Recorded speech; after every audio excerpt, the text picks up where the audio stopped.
At the end of each season, I try to find the most exciting league across the globe, regardless of the level of competition. The league I found had 3 clubs finish with the same amount of wins, the top 4 clubs separated by only 4 points, and a promotion playoff that was full of moments reminiscent of Watford's dramatic winner against Leicester.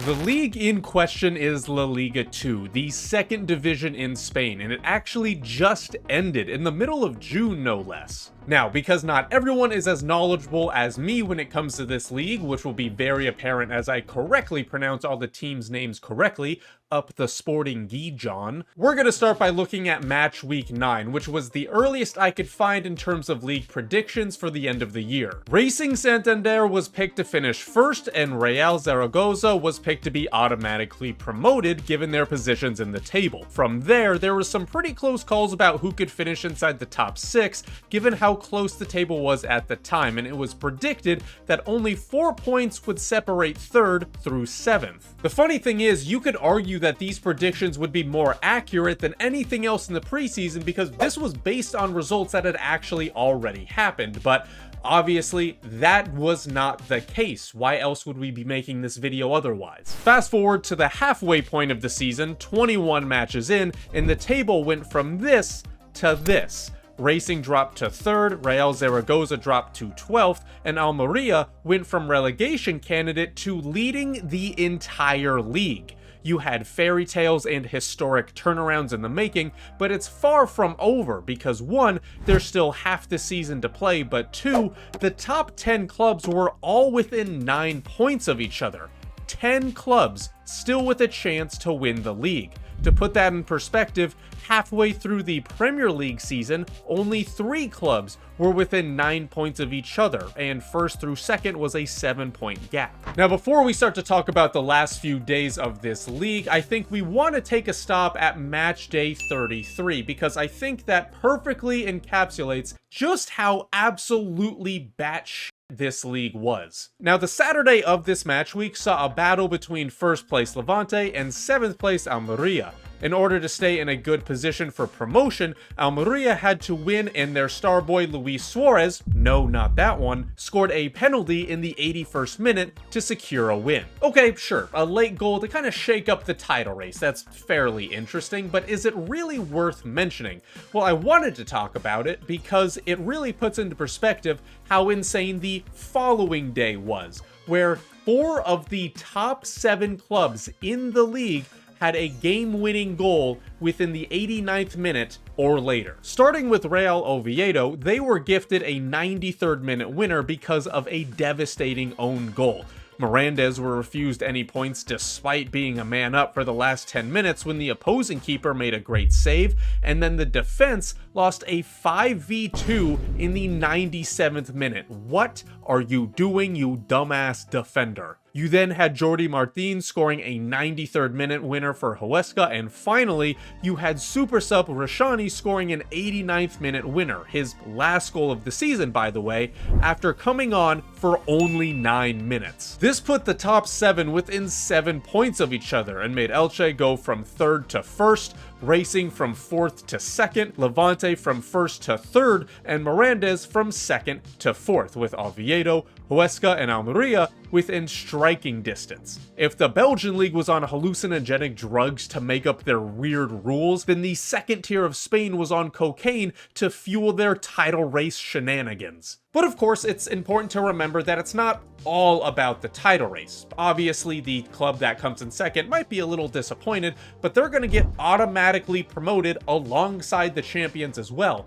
Plus, clubs that finish 3rd through 7th still also have a chance to go up through the promotion playoff. So it's about a title race, an automatic promotion race, and a playoff race, all wrapped into one. So with all of that in mind, we're going to jump to the 39th match week to kind of see where we are, and obviously, it's still an absolute cluster at the top of the table. With 3 matches to go, only 1 point separates the title race, 2 points separate automatic promotion, and 1 point separates a playoff spot.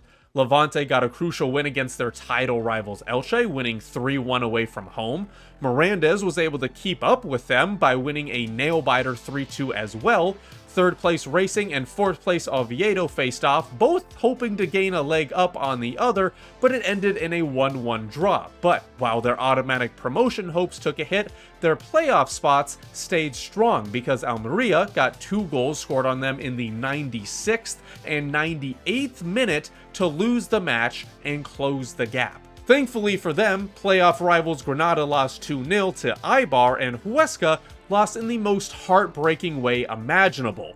A 95th minute goal made Huesca think that they'd snatched victory and jump into a playoff spot, but goals scored in the 8th and 11th minute of added time prove otherwise. I mean, Almeria had 2 red cards, so their collapse is at least somewhat understandable. What the hell is your excuse, Huesca? Moving on to match day 40, Levante took over the top spot from Elche by winning 1-0 over Albacete thanks to an own goal by Pepe Sanchez.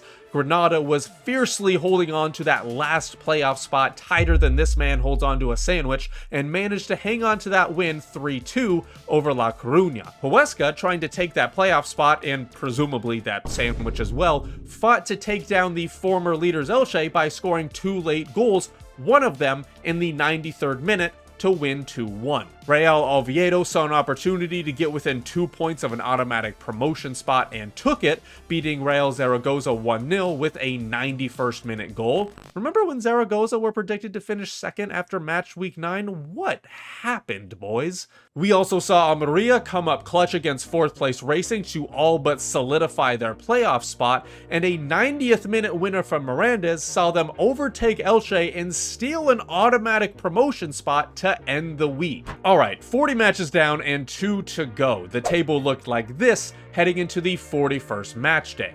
Any type of bad result from here on out could see title hopes dashed and promotion dreams washed away. So with Granada winning with an 89th minute goal, that meant Huesca had to win in order to... Oh my god, 4-0? 4-0.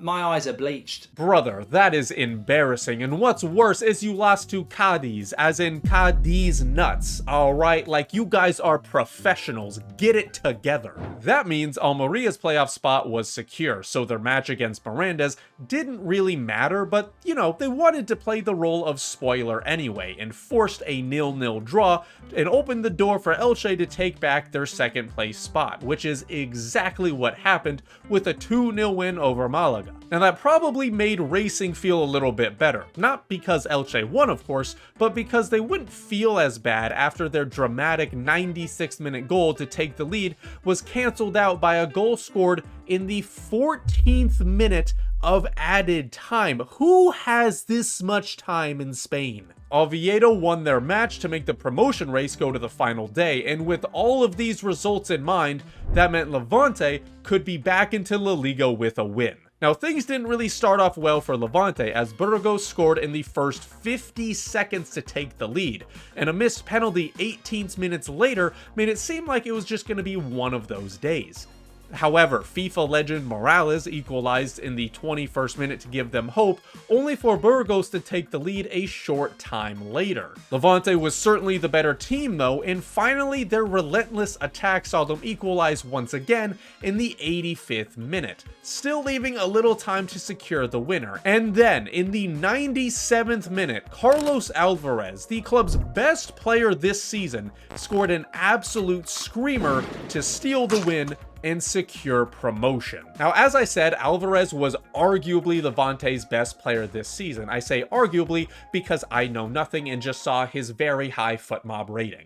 And his performances are prompting me to go look at some of the other top performers in the league, and so we're going to start with a couple of them, namely Andres Martin and Luis Suarez. Again, not that one, please stop asking. Now, these two attackers played for Racing Santander and Almeria respectively, and had the most goals and assists than anyone else in the league, and I mean by a lot. The reason I want to talk about them is because they essentially carried their clubs in the attack all season and didn't even get the honor of being automatically promoted. I mean, they had 20 more goal contributions than anyone else on their respective clubs. Now, if their owners won't give them the support they need, then I will, by, you know, giving them emotional support by mentioning them in this video, which I'm assuming is just as good.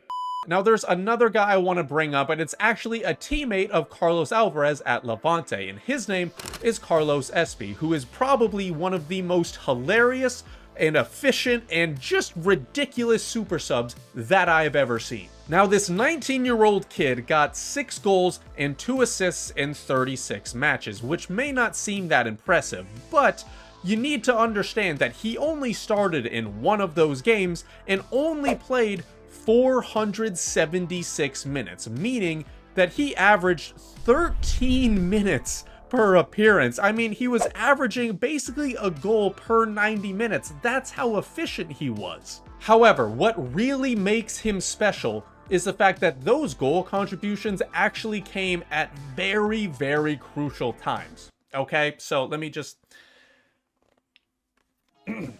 April 11th, an assist to earn a point against Cordoba after playing just 1 single minute.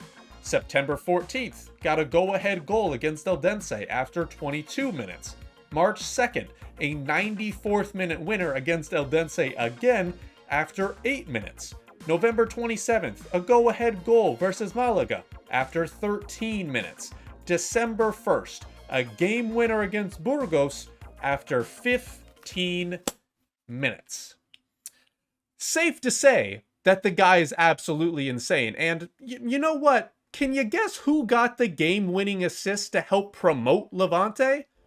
I think you can guess, actually. So here we go. This is the table going into the final match day, and there's a few things at stake. Levante and Elche are fighting for the title, while Oviedo and Mirandas are hoping to sneak away with an automatic promotion spot. With how absolutely insane the league has been up to this point, pretty much anything can happen.